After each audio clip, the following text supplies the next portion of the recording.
Bonsoir à tous. Chers amis, alors en prenant la parole ce soir, je suis très ému.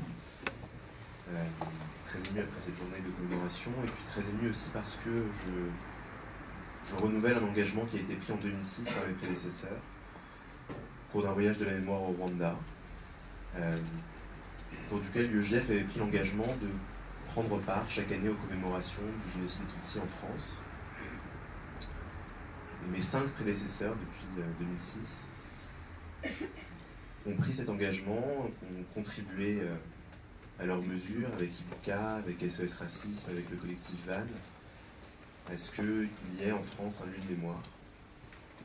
Et en entendant les paroles de Marcel tout à l'heure, je vois des avancées qui ont été faites ces dernières années.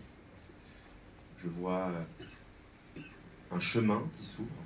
On ne sait pas encore quelle est la nature de ce chemin, est-ce qu'il sera dans la bonne direction ou pas, mais en tout cas des choses ont été faites, et je suis convaincu qu'ensemble nous continuerons pour obtenir la vérité, pour obtenir la dignité pour les victimes.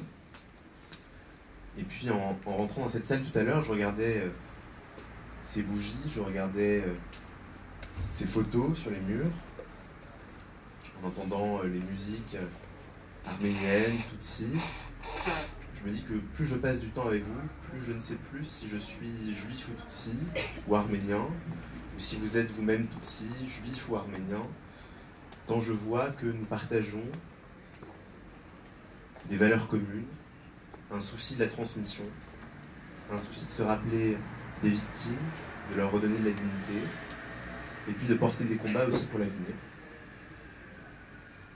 J'ai eu la chance de partir au Rwanda il y a quelques années, pour les 20e commémorations du génocide. Et ce voyage m'a profondément bouleversé. Je n'oublie pas les témoignages que j'ai entendus là-bas, le sol et sa couleur si particulière à proximité des fosses communes. Et puis je n'oublie pas surtout la responsabilité de mon pays, la responsabilité de la France dans le génocide des Tutsis. Avant, pendant, après le génocide, la France porte une responsabilité importante qui est documentée, qui est illustrée, sur lesquelles des recherches historiques ont déjà été faites.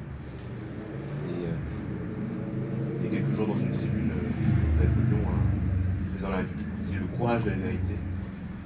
Je crois que c'est essentiel parce que, en tant que juifs, en tant que Français, nous savons ce que c'est qu'une mémoire douloureuse, une mémoire qui n'a pas fait son travail. Et je pense notamment à la rafle du Veldiv. Le président Jacques Chirac a reconnu la responsabilité de la France 50 ans après que la rafle se soit produite. Alors, je ne souhaite pas que nous devions attendre encore 25 ans pour que la France reconnaisse sa responsabilité. Et je ne crois pas que ce soit en taisant, en omettant, en ne disant rien, que la France retrouvera son honneur, mais au contraire, en affichant sa responsabilité, en la portant et en agissant pour l'avenir. Alors j'ai en mémoire l'incroyable témoignage d'Alain tout à l'heure. Et Alain, tu as partagé ton histoire, mais surtout tu as conclu ta prise de parole en rappelant la force de la vie. Et il y a une phrase dans la Bible, dans l'Ancien Testament, qui dit « Et tu choisiras la vie ».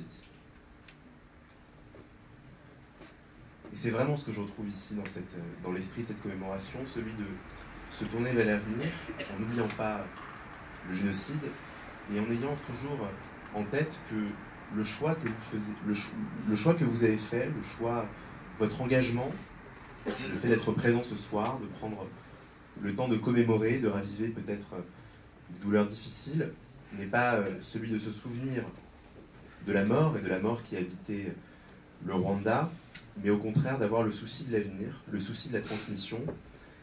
Et il y a quelques mois, quand on réfléchissait avec les étudiants juifs de France sur qu'est-ce que c'est qu'être juif, beaucoup de réponses ont fusé. Je vous passe les réponses sur la cuisine juive ou l'humour juif, mais l'une des réponses était qu'être juif, c'est avoir le souci de la transmission de la transmission. Et je crois que c'est ce que vous accomplissez ce soir, avec des juifs, avec des arméniens, avec des antiracistes, avec des humanitaires, avec des Français. Et je crois que nous sommes tous à notre place ici ce soir, en rappelant leur mémoire et en agissant pour l'avenir. Alors, je vous remercie et sachez que vous pourrez toujours compter les étudiants juifs de France dans votre combat.